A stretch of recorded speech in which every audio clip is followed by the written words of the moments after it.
Hello everyone, and welcome to this Your Overseas Home webinar, Buying a Home in France, Meet the Experts Who Will Get You There. My name is Christopher Nye, Senior Editor at Your Overseas Home. I've been working in France, about buying in France for 20 years or so. Also helped taken people out to look at property there, and just generally been involved in property in France for quite a long time. Now, at Your Overseas Home, we believe there are 3 essential contacts you need to be able to complete your French property purchase and move safely and easily: an estate agent, a property lawyer, and a currency specialist. And as luck would have it, we have each of them here today. So what I'm going to do is I'm just going to ask each to introduce themselves. We'll go through in turn, and then we will get on to the questions. So first up is Chris Summers, estate agent at Beauvillage Immobilier, an agency specialises in southwest France on the whole. Chris, would you like to introduce yourself to our audience? Sure, yeah. I've been in property for 36 years now, and 5 years full-time in France. And I'm based in the Haute-Vienne in the Limousin in France. And I'm a very successful real estate agent in this area, and also look after a big team of agents and offices for Beauvillage Group as well across southwest France. So yeah, we have a good knowledge between us all to help you get moved and find that perfect house. Excellent, thank you. We're also joined by Jake Roscoe from Smart Currency Exchange, currency specialist, kind of specialising in property. Jake, tell us about yourself and the company. Hi Chris, hi everyone. My name is Jake Roscoe. I work for Smart Currency Exchange, and we're overseas property specialists, fixing on currency. So anyone that has any currency requirement that's looking to buy a property in France, then we're the company to help you. I've been in currency for 4 years, and we can help you every step of the way. So look forward to getting a few questions from some of you. Excellent, thank you. And lastly, we're joined by Leah Maynard, who is a senior executive at Buckles Solicitors, a bilingual team, helpfully, with extensive knowledge of the French property buying process, of course. Leah, say hi. Hi, everyone, or bonjour, as we'd say in France. My name is Leah. So as Chris said, I am one of the lawyers with the French team at Buckles. Buckles is what we call a full service law firm, in that we cover all areas of English law, but we also have an international team, which includes a French department, where we specialize in French property and inheritance law. So we can advise not only on all type of property transactions, but also on making wills and how to structure the ownership of your new French property purchase. So we would cover all of those topics. Excellent. Right. Now, so I'm going to ask some initial questions, but we don't just want to hear from me. What we really want is your questions, and you should find on the right-hand side of the screen a tab that you just press and you can put your questions in. And just to get get you used to the process, perhaps we can get a bit of interactivity by going, just tell us, are you looking for a holiday home or a relocation or retirement? And perhaps just mention where you're looking to buy as well, and then we'll get a bit of an idea of what we're looking for, and can direct questions in that direction. So this is being recorded, so you can watch it. Anything you miss, you can we'll send it to you afterwards, and you can catch up later. And if there's anything you missed, of course, you always get a screen grab or anything if you want to. No, there's no presentation, so that wouldn't work. But if you put your questions into the tab, then we will get them answered one way or another. So let's start off with Chris Summers from Beauvillage Immobilier. So, Chris, what is happening with the property market in France at the moment?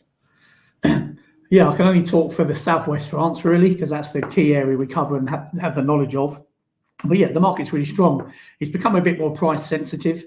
So properties aren't increasing. They've leveled off in the last 9 months and haven't seen an increase, which is obviously good for the buyer. And we probably are in more of a buyer's market than a seller's market. So there are some good things to be had out there. and more negotiation is going on than it probably was a year ago when it comes to buying prices. People have been able to get some slightly better offers agreed, but it's still a very busy market with lots of serious people buying, and a real mix of holiday homes and full-time homes. And weirdly, for the first time in ever, as far as I've been told, since Beauvillage have been around, which is 16 years, more Belgians bought property in France as overseas residents than UK people last year. First time that's happened. That is, to quote Liz Truss, an outrage. We're going to have to put a stop to that, aren't we?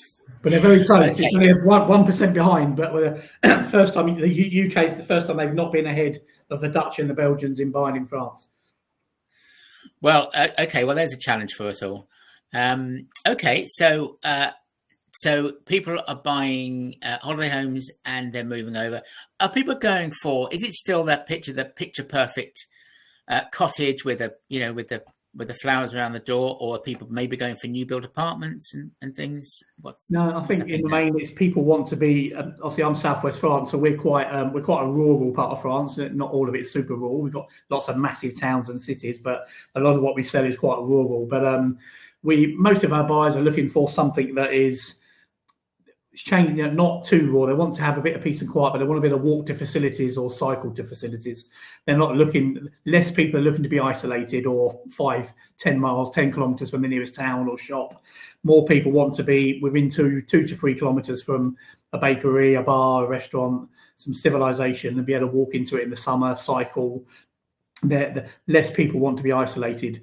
People still want land, but not as much land as people did want. So I think people are more realising now that land comes with a lot of responsibility and a lot of looking after. So have a nice garden, because you'll get big gardens in France, but people aren't so much going for the big land, but people definitely want to be closer to towns and facilities. Okay, well, sure. I mean, you want to be close to that market, don't you? Really, be able to stagger home with your overloaded with all the stuff that you bought. Okay, now just to get, because people always ask this, what should we allow for buying costs? I'd say a budget in factor in 10% for the, obviously when you're buying a house, you're paying fees for the agent, but you can talk about that separately. But I'd factor in 10%, and obviously Leah can confirm when she comes on that if you factor in 10%, it could be a bit less than that, but 10% of the purchase price for your taxes and your notaire fees is probably the right ballpark. Okay, and natural estate agency fees, they're usually paid by the seller of the property, yes? Yes and no. We have seller mandates and buyer mandates. I'm not going to go into the difference. There's a slight difference in the fee, but basically, if you agree a price of X amount for a house, you are paying for the agent's fees, whether we're taking that fee from the seller or the buyer. The price you agree is ultimately including fees. So it's just how it's settled from the notaire and slightly different in figure, but ultimately you are paying the fees, yeah. Okay, so let's start off with our viewing trip. So we're coming over, or scouting trip, as they say in the States. So we're coming over to France. How much notice do you want to be given that we're coming, and how long do you think we should book for? Yeah, it's difficult. People often email us 6 months before they're coming out, or 3 months with a list of properties they want to view, which is very difficult because obviously a lot of them might not be available by the time they come to view. So we always say to people, 2 weeks before you're due out, send us the key list of the ones you want to view, give us the reference numbers, we'll contact the sellers, give us the days you want to view over, we'll contact the sellers, check they're still available, make sure everything's correct on them, and then we'll do an itinerary for you over 2 or 3 days where we'll show you the properties you want to see over that period of time. And we tend to try and do no more than 3, maximum 4 a day, because France is quite well spaced out, so you need to have time to travel between appointments. But we'll certainly get an itinerary drawn up. So ideally, you can email us before and get an idea of what's on the market. We can keep you updated what's coming on. But for booking viewings, about 2 weeks before your trip. Okay. Now, I know we have people from all over the world watching this, but I know in the UK, the estate agent kind of just does they take you there, and that's basically it. I believe it's more of a comprehensive service that we'd get from you. Yeah, in France, we accompany every single buyer to every property, vacant or not vacant. No sellers do the viewings on their own. So we'll often meet you in one place, and then you can follow us around or go from house to house. And that will include a tour of the village, the town, the facilities. You know, you're not just buying the house, you're buying a lifestyle. So we'll make sure you know where everything is, how far the airport is, how far the station is, the restaurants in the town. We'll give you a good view and a good walk around. If we're stopping for lunch, we'll stop and have lunch in one of the towns. But as an agent, there's a lot more done. We can give you all the diagnostic reports on the house, all the drain reports, everything you need. We have to get done as an agent when we put it on the market. We would supply you with all of those at any point you wish to offer, or before you offer, or when you offer. But yeah, we'll make sure that we're with every house there with you. You'll go to no house on your own. You won't get there on your own. We'll make sure you're following us, or we drive you, whichever way we're doing. But we'll give you a good look around the house and answer all your questions at each property. Okay, is there something that I need to show you before I do a viewing? I believe there's a bond of visit or something like that. Can you tell us anything we need to know before viewing properties? Once we've drawn up the itinerary, we'll list those on a bond of visit, and basically that's confirming that if you view those for us and you buy one of those, you will pay the fee. That's basically confirming that we're taking you to it. You'll pay the fee should you proceed to buy one. So you'll sign that when we first meet, or we can do it electronically before you come out.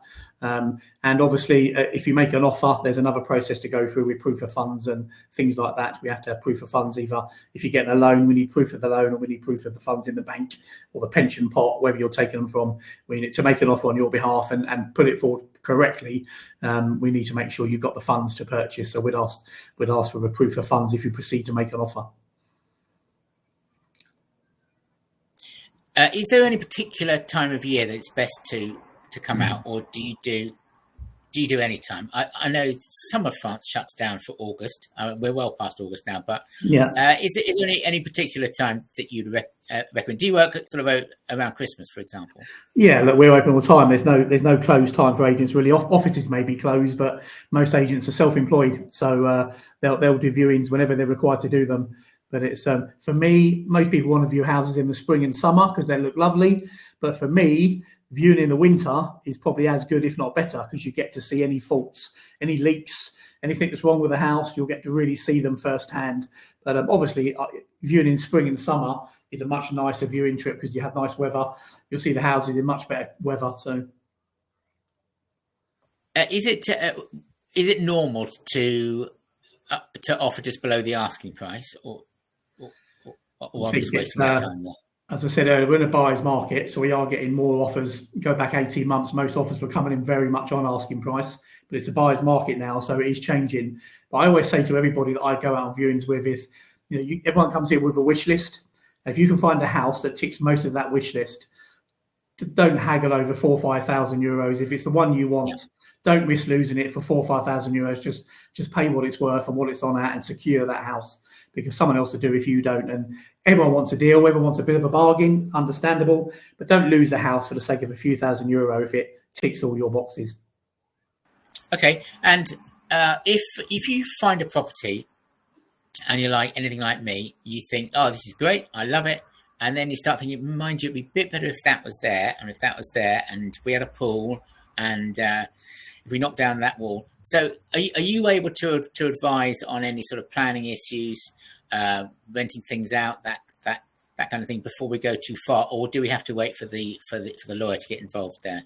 No, as an agent, we can. If we can't, we have in-house people that can advise you. And we have, where I am, for example, we've got an architect, we've got a planning expert, we've got visa experts. There's nothing we can't find out for you at the early stages. If you want to make an offer, we can find out if a pool would be agreed. We can visit the local mairie office for you and find out if a pool is a possibility. If you want to do an extension or something, we can find that out. We can find out to a certain level which would be happy enough for you to make an offer.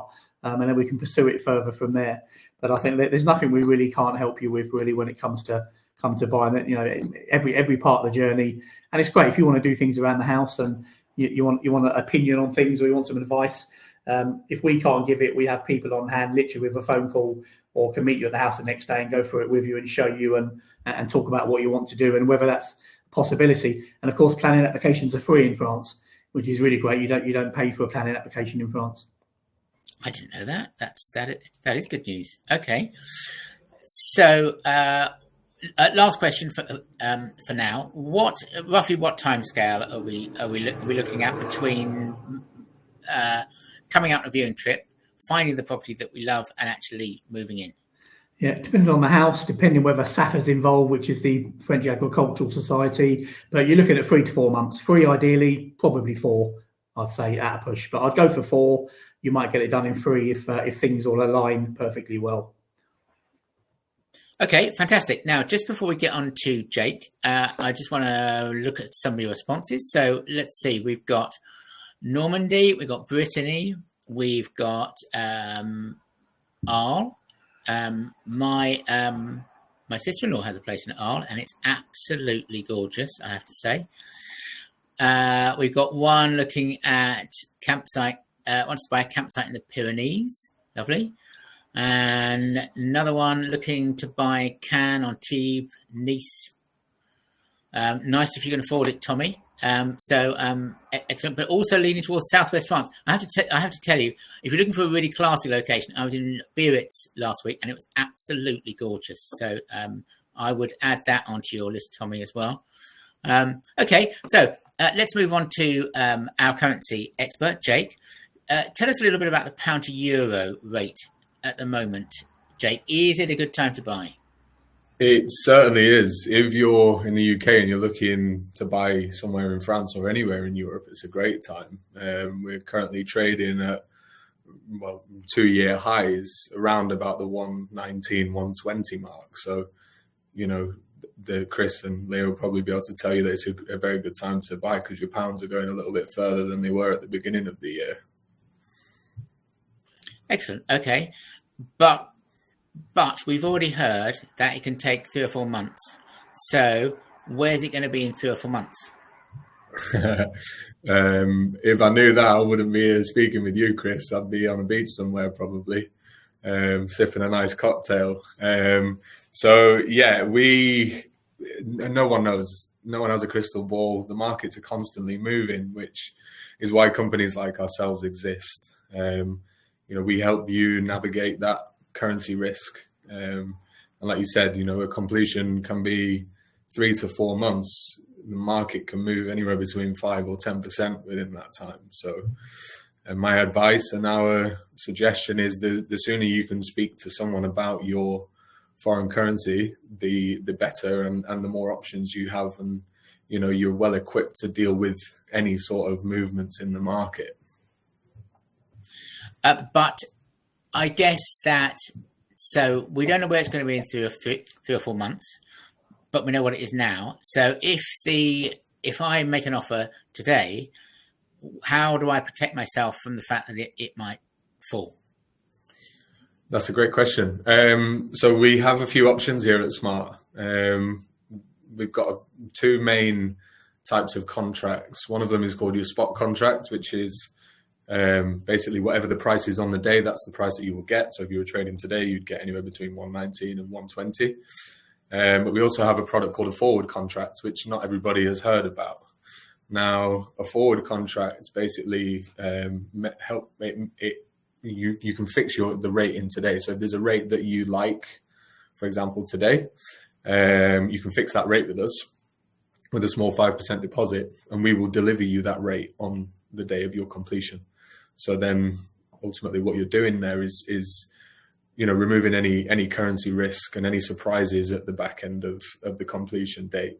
By doing that, it's quite a popular option amongst a lot of our clients because it ties up nicely with that purchasing process, and it makes complete sense.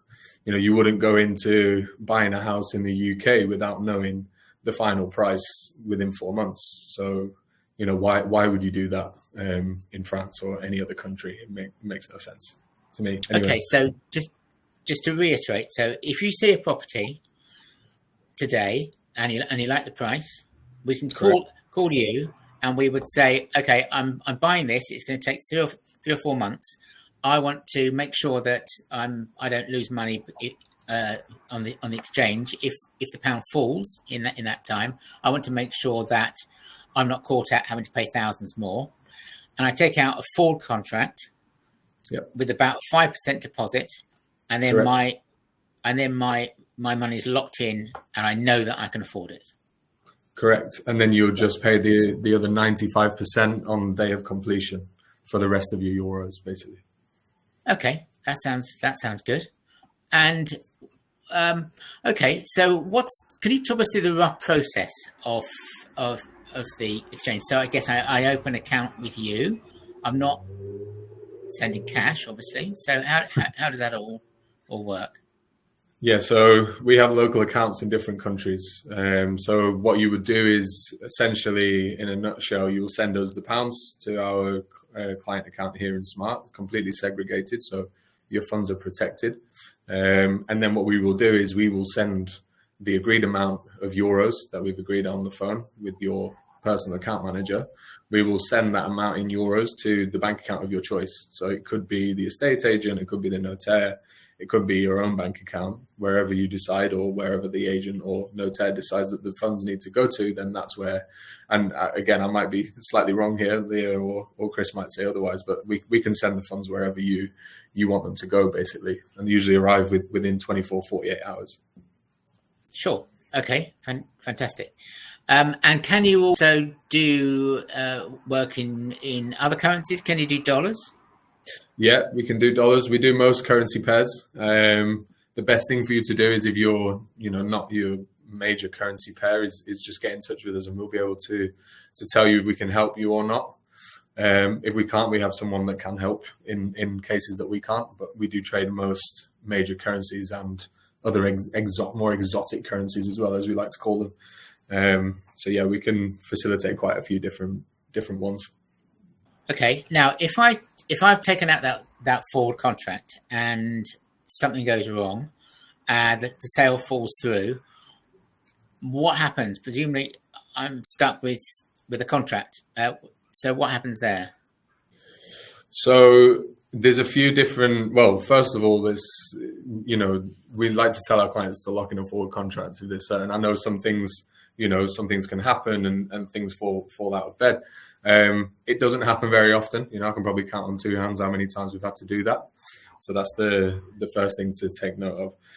If it depends on what the market's done. So with the amount that you've paid us for the deposit, if the market has gone in your favor, then we will just return that amount to you. If the market has done otherwise, then we will take the difference out of the deposit, basically. So there's a few different scenarios on what can happen if, worst comes to worst, you didn't need that forward contract anymore. And it's a case-by-case basis. But more often than not, you're usually pretty covered. We might take a small percentage out of that deposit just to cover our costs on the difference on the exchange rate. But that's about it, really. Okay. Now, do you only do large property transfers, or do you do ones for once I'm living there? My pension, maintenance costs, that kind of thing. Yeah, so we can help with all types of payments. We're not just there for your main, property purchase. We can also take your deposit, for example, at the start of your journey, or if you want to send some holiday money over before you even buy a house, we can help with that.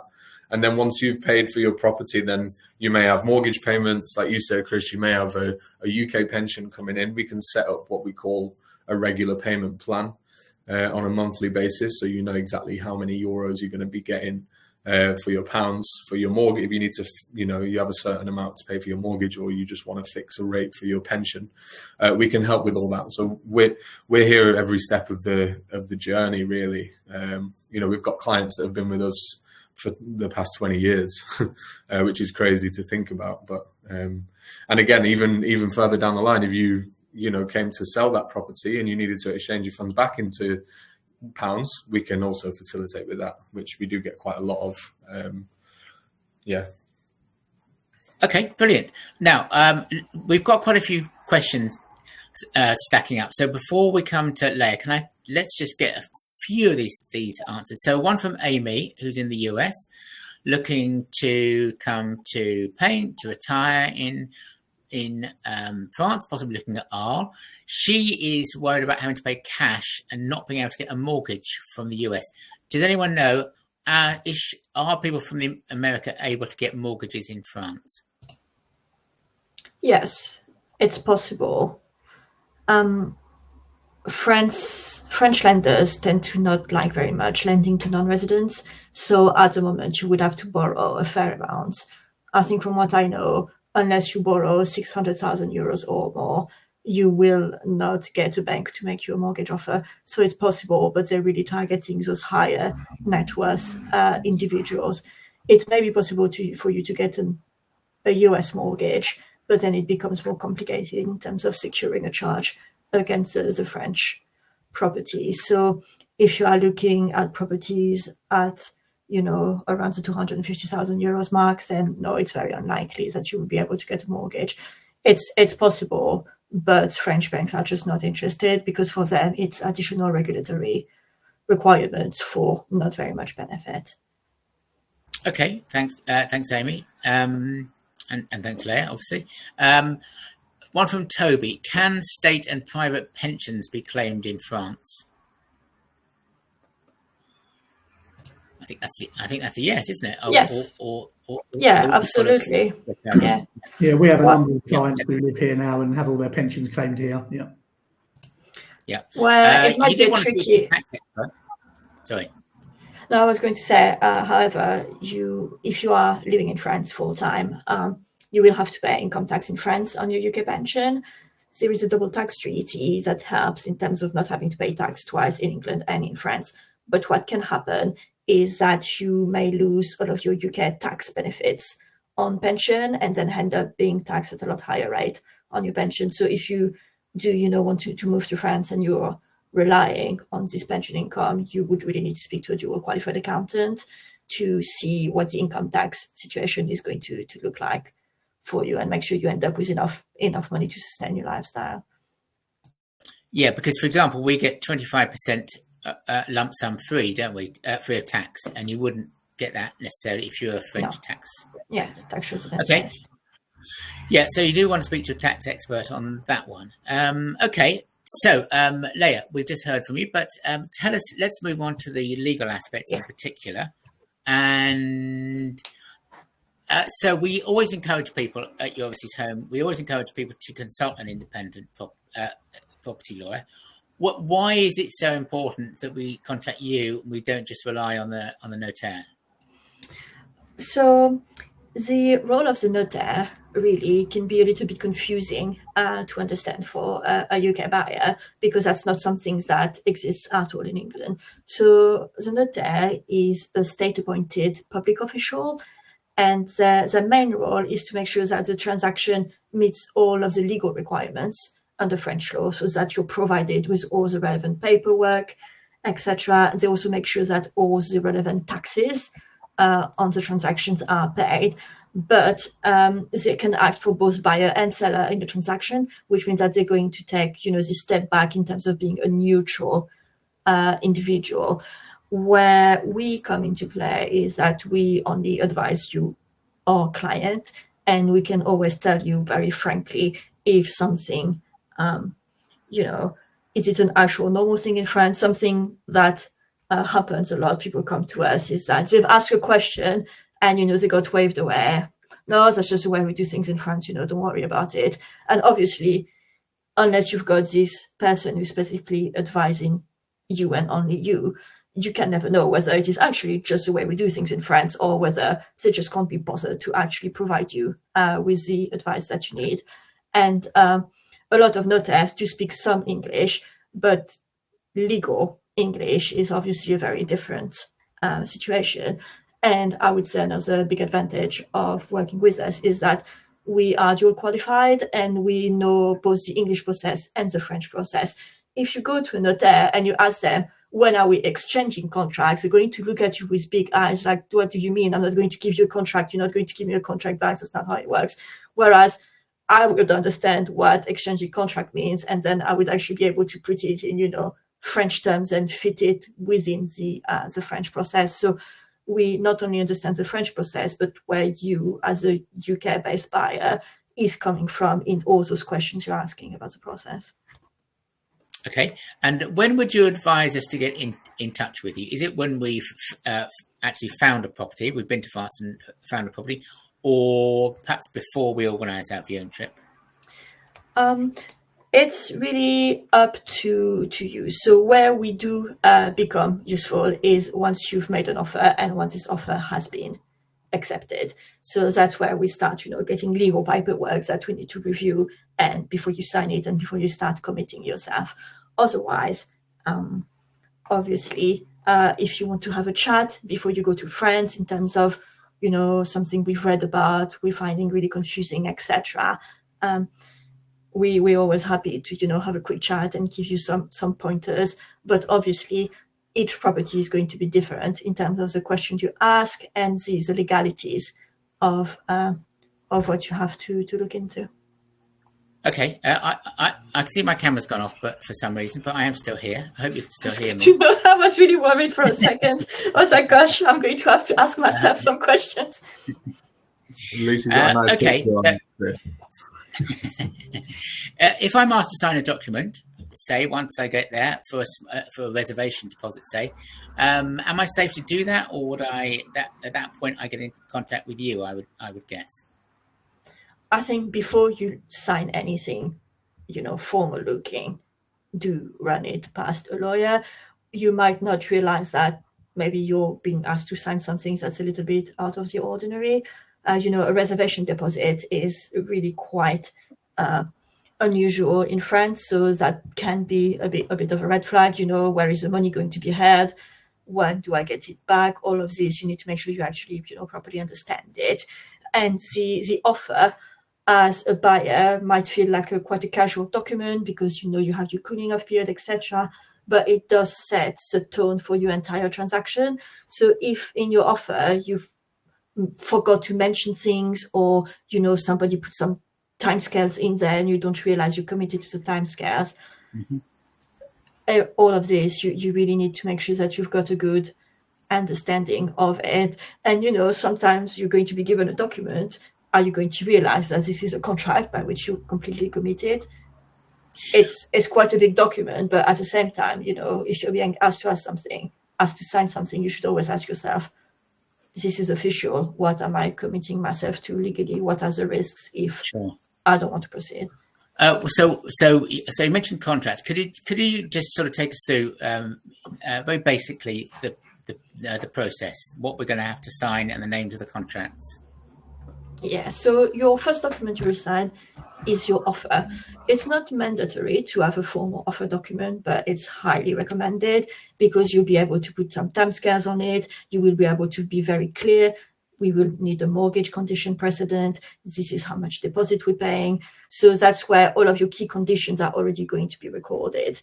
Then, depending on who drafts the preliminary contract, either the state agency or the notaire, you're going to get your preliminary contract. It can be a compromis, it can be a promesse de vente as well, is often used by notaires. And this is the most key document that you will sign in the entire process. It will come with a lot of annexes that you need to review as well. So I just received one this morning. My client, she's selling a property, and the contract with all the annexes is 400 pages.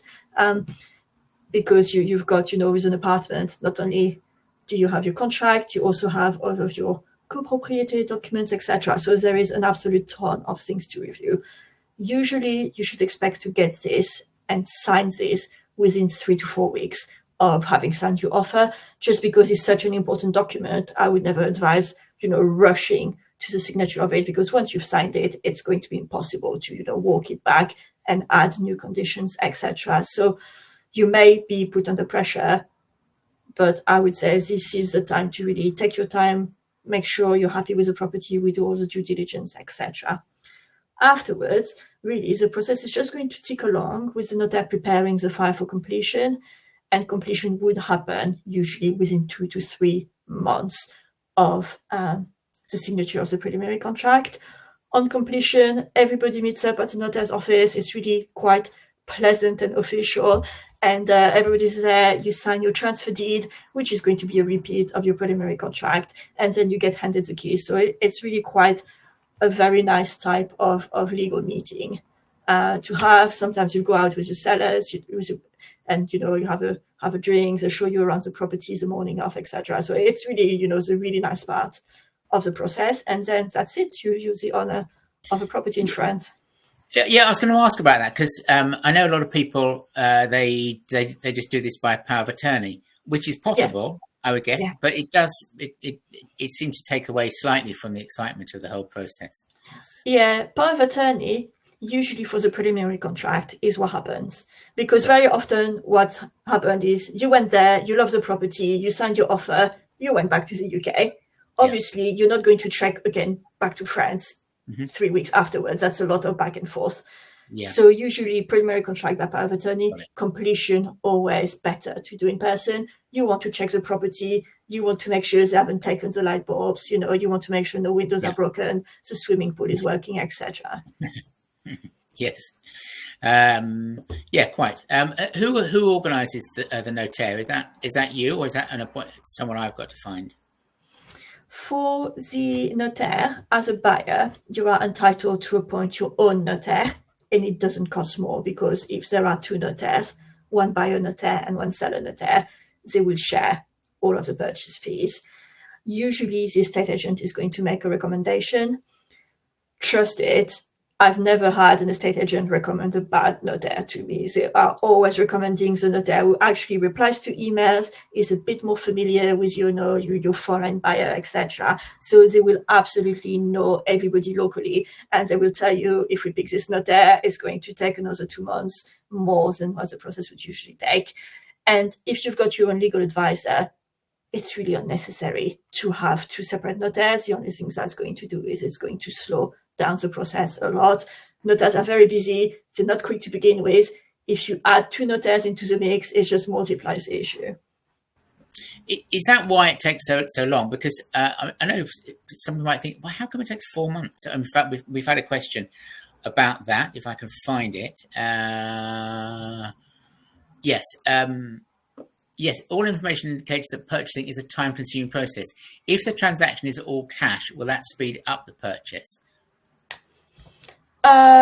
Yes, but not by that much.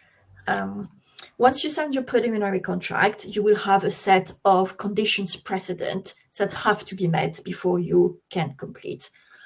When you purchase with a mortgage, your main condition is going to be that you obtain your mortgage offer. And French lenders are not very quick, and usually that's a process that easily takes 3 months, from start to finish. But something else, which Chris mentioned, is sometimes you have the local authority, like the SAFER or the mairie, who will have a preemption right over the property. And what that means is that they have a right of first refusal. So the notaire must inform them this sale is taking place. Do you want to buy this property yourself?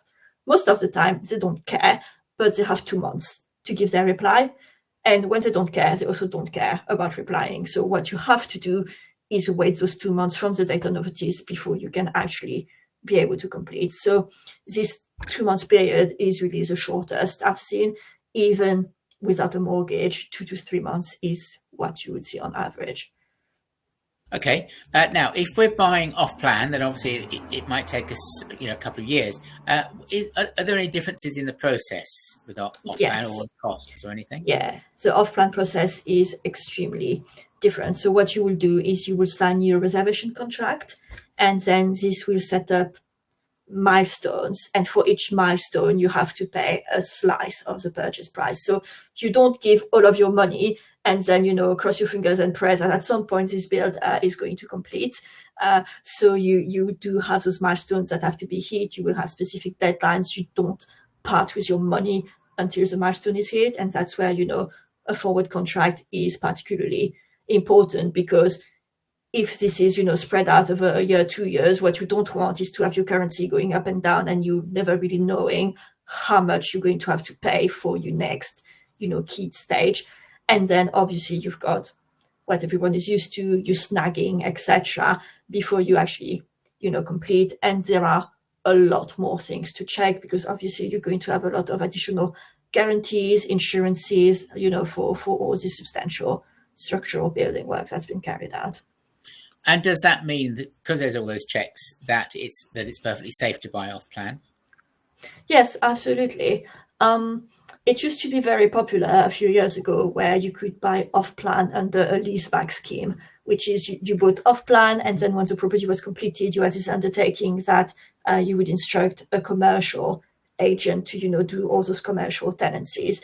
So that used to be very, very popular. Then people figured out that actually having this commitment to a commercial, agent renting out your property is not that good. So that's where leaseback fell a little bit out of flavor.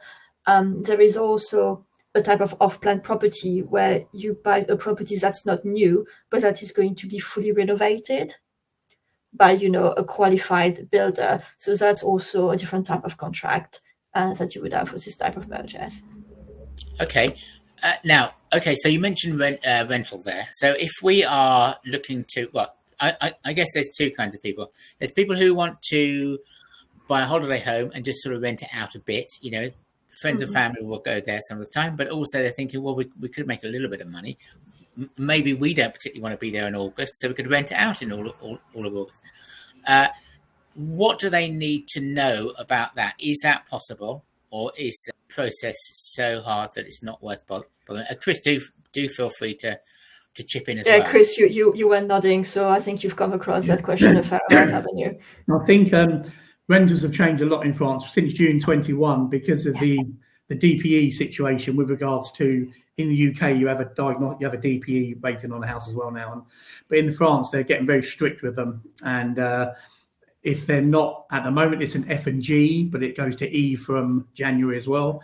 Hang on, sorry, what's this rating? The DPE is basically the report on the house that tells you how energy efficient it is. And every house has to have one when it goes on the market, and they'll grade it A to G. A is brilliant, G is not very good. And in June 21, they changed the rules that anything with an F or G can only be rented out for 16 weeks of the year between May and September. You can't rent it out long term. And from January, it's an E as well. So if you're doing it as a gîte and you only rent it in the summer, you'll be okay because the heating stuff isn't important. Outside of that 16 weeks before May and after September, if it's not an E or better, you would not be able to rent it out at all. Okay. Something else to take into account as well is that obviously some areas of France are very touristic and, tourism is really appreciated. Some areas of France, it is not the case anymore. So Paris is really cracking down on Airbnbs. I think Bordeaux, Lyon are going to follow, with that. So it is always very important to explain what your objective is with the property, because if you tell me, if I can't, rent this out as a holiday let on a regular basis, I actually don't want this specific property, which means that we are going to put this as a condition of the contract, and then we are going to check what the situation is locally. So it's going to change depending on your area of France. In some areas, no formalities, happy days, it's very casual. In some areas, you have to declare it. So the mairie has to be aware you're doing this. Sometimes they will want you to be registered because there will be this tourist tax, and obviously they need to know whether you need to pay it or not. In some areas, it is an authorization scheme in that you need to make an application and you need to be authorized, and that's a personal application. So if your seller tells you, oh, I've had the authorization for years, never been an issue, don't take this as granted, because they may be happy, to let them run a gîte, a B&B, but they may not be so happy to let you do that. So that's really important to look into as well. Okay. Now, just looking through the buying process again, we've had a question from DJ who asks, is gazumping permitted in France? Just to explain to our non-British people, there's a quirk in Britain there. I don't know if it happens at the moment, but there was a tendency to, even if you thought you bought a property, someone could come in at the last minute and offer more, and everything is blown apart. Can that happen in France? No. No. France is extremely protective of buyers, and whilst in some people's minds the process is so long and convoluted, it's actually so much less stressful than anything you'd experience in England. In France, once your seller has accepted your offer, even if your offer was lower than the asking price, that's it. They're committed. There is actually a lot of case law about that and how long a seller is actually committed. If you're curious, on our website, I've got a blog that actually goes through some recent case laws that shows how terribly messed about a seller can be in that once they accept the offers, they're going to be committed for like 3-4 years, and people do absolutely go to court to enforce those regulations. So if your seller at the last minute says, actually, I've sold the property to someone else, you can absolutely go to court and get your own purchase contract enforced. Okay, brilliant. The other question we always ask, is it normal to get a survey done? And would you recommend it? Yes, that is a very popular question, isn't it? So in France, you will get your diagnostic. So as Chris was mentioning, you get your energy performance certificate, which has become extremely important. But you also get a survey about whether there is any asbestos or lead, the state of the electrics, etc. Those are for information only, so you can't force the seller to make good on any of the issues. But culturally, the French do not care about structural surveys at all. So that's just not something that is done, as part and parcel of the process. However, with France being so popular with British buyers, you do have a fair amount of RICS accredited surveyors who now live and operate in France, and they will be able to sort this survey out for you. I do think it's a good idea. I do not know why. It forms part of the French process. We already have 20 million of documents. Why not have a structural survey, on top of it?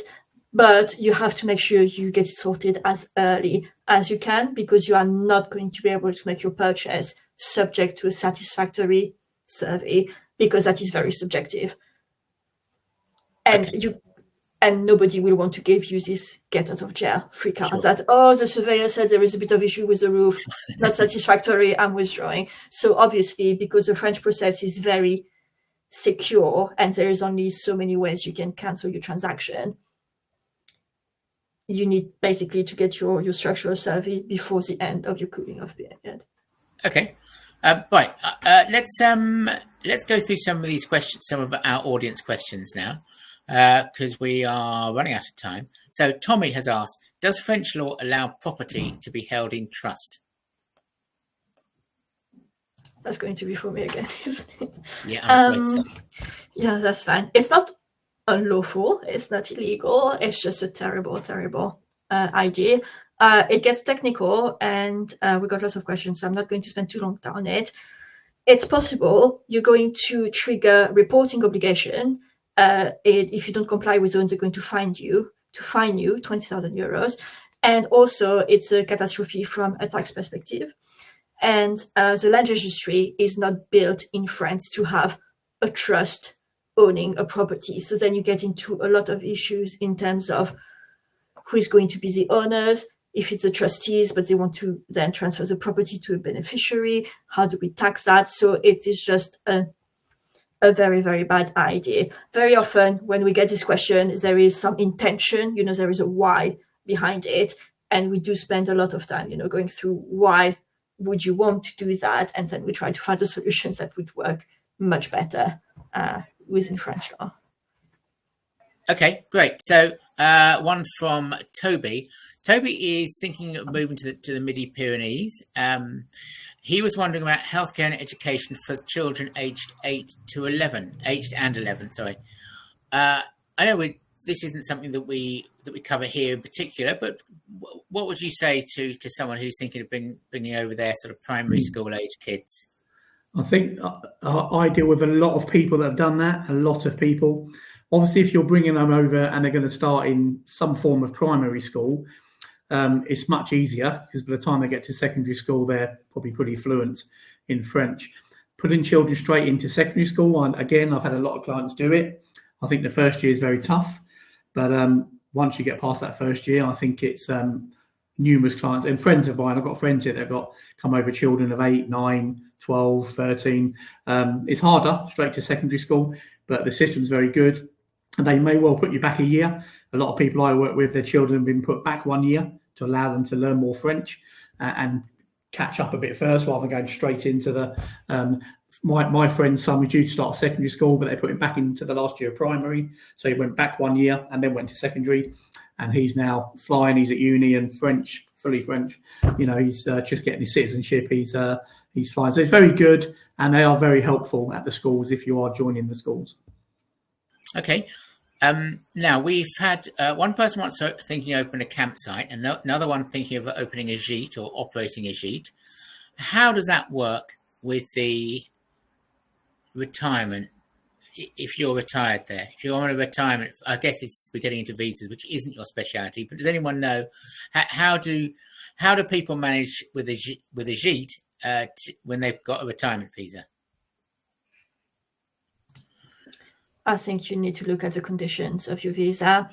A residency visa does not automatically come with a work permit. So that's something that needs to be applied for separately. So you need to check, are you going to do this, as a business, etc. So there will be a lot of things to check. Okay. Yeah, it's a tricky one, isn't it? But I know that lots of people are operating gîtes out there, so presumably they're finding a way. One from John, how does council tax or the equivalent, do they call it millage in the USA? It's a while since I wrote about America. But anyway, how does the equivalent of council tax in France work? And what does it cost, I suppose, is the other question. I can start on that one if you want, Leah. You can come in after Leah. Yes, because it's a taxe foncière, which is equivalent of your council tax. If you're a holiday home, you'll also have the taxe de habitation, which is a second tax you pay because you don't live at the property. And they're a very similar amount. They're not massively different in the taxe foncière is very based on, certainly in southwest France, it's based on the facilities you've got access to. If you live in rural France and you're quite away from a town, you'll pay significantly less taxe foncière. If you live on the edge of town and you can walk to facilities and the bean collections are more regular and things like that, you will pay more taxe foncière. But all the people I work with, the taxe foncière here is substantially less than council tax in the UK, substantially less. There was a scare, was there not, a few months ago about people having to pay the second homes tax. It seemed, when I looked at it, it seemed to be a lot less onerous than what we were going to have to pay for second homes in council tax in the UK. But I know it caused a bit of a kerfuffle. Has that sort of ironed itself out now? Have taxes gone up for second homes for you? Probably throw that one at Leo, I think. Yeah, they've not gone up. So I think what you're referring to is that last year the French started introducing an occupancy reporting, so that you have to declare on which basis you are using your property. And it doesn't result in more tax, it just doesn't result in less tax. So at the moment, if you live in your French property as your main residence, the taxe d'habitation doesn't apply to you anymore. However, if you are using your French property as a holiday secondary home, then you still have to pay your taxe d'habitation. And obviously, the French needed everybody to report how they occupy their property so that they knew which tax to actually levy against you. So it's quite easy to do. You'll have your beautiful online tax portal, and then you just, click. You only have to do it once unless your circumstances change, and then the French will know which secondary tax to apply to you.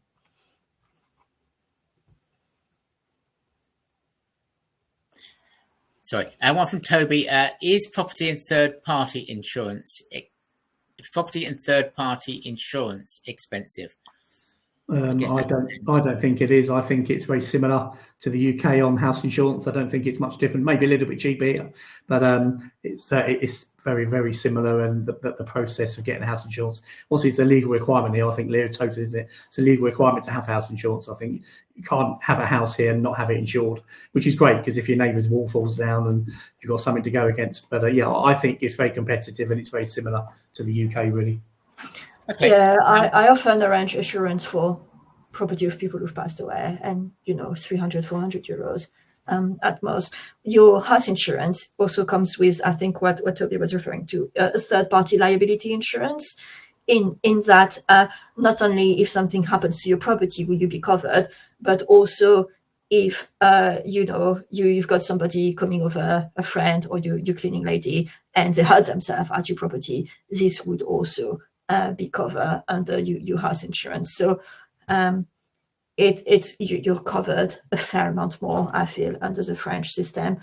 that insurance is really not something to worry about. There are many bilingual insurance brokers all throughout France, and they will help you. What I would say is that don't try and think that just get your house in France insured in England. That's a really bad idea, because if you do have to make a claim, you need somebody who knows the French insurance claim process. You'd be able to dispatch an expert, etc. I've had a couple of clients who only had their insurance in England, and something happened in France, and the French insurer for the other party just refused to deal with an insurer in England. So that's just a bad idea. Get your French insurance broker. They know what they're doing, and they'll be able to walk you through the process. Okay, great. Now, just to get back to currency just for a second. So we've talked quite a lot about the costs, different costs here, there, and everywhere. Are you able to help with those? Because I don't really want to be using I definitely don't want to be using my bank. So are you able to help with sort of regular payments and things like that? Yeah, we can help with, whatever payment it is, whether it be small one-off payment or regular payments, mid-size, large transactions. We do absolutely everything. Okay, and also I suppose the other question is, we're talking lots of money. We're talking about maybe the purchase of a house. We're talking about our life savings. How do we know that we can rely on Smart when rather than our high street bank? Good question. We're authorized by the FCA, which is the Financial Conduct Authority. So we have to comply by their regulations. Your funds are protected. They're in a completely separate segregated account, which can't be touched by the business. Smart have been around for 20 years now. We're just celebrating our 20th year this year. So we're not going anywhere anytime soon, but okay. The worst happened. If you looked at us on Company's House, you can see we've got a strong amount of cash in the bank as well, which is always a good sign. And we're backed by Barclays as well, so you're insured on that side as well. Excellent. Okay. Now, we've reached the end of our questions. I suppose we've talked about the contracts and almost the problems and the hassles, but how easy would you say it's very easy to buy a property in France, Chris? I mean, presumably lots of people do it. Do you think people are pleasantly surprised by how easy it is? And if anyone finds it difficult, what is the main cause of that? I think the key thing when you start the process is, and Leah mentioned it when working with notaires, you need to work with people that will communicate with you. They'll come back to you the same day. They're not taking a week, 2 weeks to come back to you. It's really hard to try and buy a house when you're working with an agent that works like that. So you need to find that's reactive. I suppose make sure that you got all the diagnostic reports before you make an offer, and the agent can translate those as well if you need to. I certainly translate them for my clients. It's not a legal translation, and I give them a legal translator should they want one, but I will help them and go through the reports with them. But sometimes they get the reports and they might get the report on the septic tank that isn't very good, and that might make them change their mind or renegotiate the sale. But I think if you get the right agent and trust in them and spend time with them, you get to know it. You spend a lot of time together with people in France because you might be out 3 or 4 days with them and you have lunch with them and you get to know them pretty well, and you can trust that person and just really lean on them. And there's nothing they can. Certainly, I can only speak for Beauvillage, but we cover every service out there. Whatever you want help with, we have someone in hand that can do it and help you with it. And that'll all be through the agent. So you've got the one point of contact. You're not trying to liaise with 5 different people about 5 different things. The agent can coordinate all of it for you. Okay, yeah, I know that in the Overseas Home surveys, when we surveyed readers who bought in France, most of them said it was much easier than they expected, and certainly it will be with the help of our 3 experts. So, can I wrap things up now? And so I'd just like to thank Jake and Leah and Chris, and most of all to our viewers. I think we will send you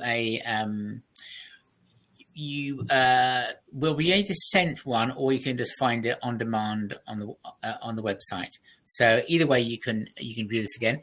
But do also contact our experts. That's Chris Summers at Beauvillage, who I'm sure you'll find very easily, Leah at Buckles, and Jake at at Smart, and myself, of course, at Your Overseas Home. Do get in touch with us, ask any particular questions, and we are just there to help you. So once again, thank you very much indeed for listening, and thank you very much to our panel, and good luck in your search. Oh, just one other thing. If you found this useful, do feel free to leave us a review on Trustpilot. It all helps to help people find us. And there's a link there. Thank you once again, and good luck. Bye-bye. Thank you, everyone. Have a good evening. Thanks, everyone.